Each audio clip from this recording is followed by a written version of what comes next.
One Chip Challenge አዳላዊ ሄኖክ ተኽለአብ አቅራቢት ሚካል ተስፋለም ኣብ ዝሓለፈ እዋን ንገዛእ ርእስኻ ምብዳህ ኣብ ትሕቲ ዝብል ኣርእስቲ ብመንገዲ ዝተፈላለየ መራኸቢ ብዙሃን ተዘርጊሑ ምንባሩ ኣይርሳዕን።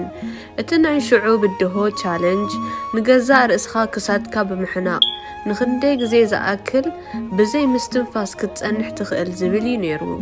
እዚ ኣብ ትሕቲ ብድሆ ቻሌንጅ እናተባህለ ብዝተፈላለየ መልክዕ ሕብሩ እናተለዋወጠ ዝመጽእ ኣዕናዊ ልምምድ ቀንዲ ንኣሽቱ ቆልዑት ዕላማ ዝገበረ እዩ።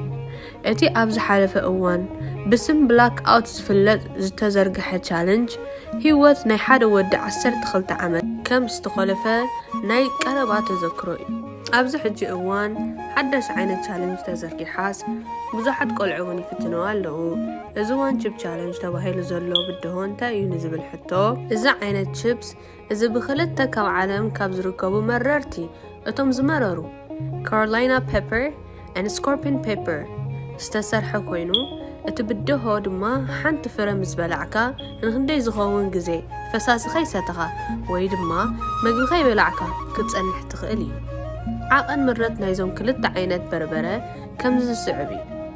Carolina pepper 2.2 million SHU and scorpion pepper 2 million SHU እዚ ክሳዕ ክንደይ መሪር ከም ዝኾነ ንኽርዳኣና ምስቲ ብዙሕ እዋን ንጥቀመሉ ዓይነት በርበረ እንታ ኣወዳዲርናዮ ናይ 700 ግዜ ዕፅፊ ምረት ኣለዎ።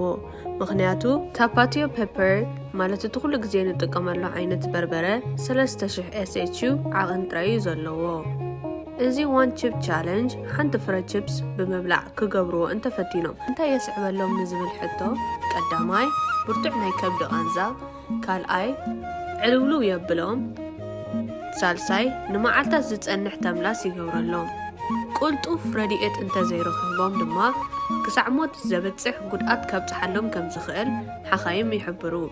ነዚ ቺፕስ ዘፍሪ ትካል ንፍርያቱ ከምዚ ብምባል የዋዕውዖ ብቐጥታ ካብ ሲኦል ዝኾነ ቺፕስ ካብዚ እንርድኦ ነገር እንተሃልዩ ሰይጣን እቲ ክቐትልን ክሓርድን ዝመጽእ ጸላኢ መወዳእትኡ ከም ዝቐረበ ፈሊጡ ኣብ ህይወት ቆልዑ ዕላማ ዝገበረ ፈተነታት ይገብር ከም ዘሎ እዩ።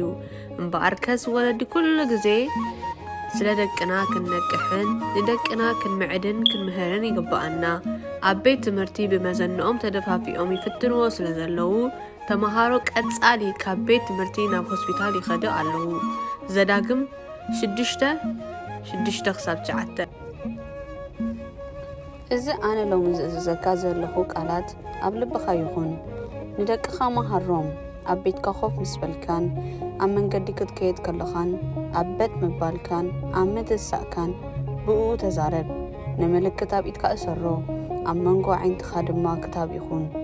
ኣብ ልዳት ቤትካን ኣብ ማዕፅኻ ድማ ጽሓፎ። ንሎሚ ዘቕረብናዮ መደብና ኣብዚ ወዲና ኣለና። ኣብ ዝቕጽል ብዝተፈለየ መደብ ክሳብ ንረኽብ ሻሎም።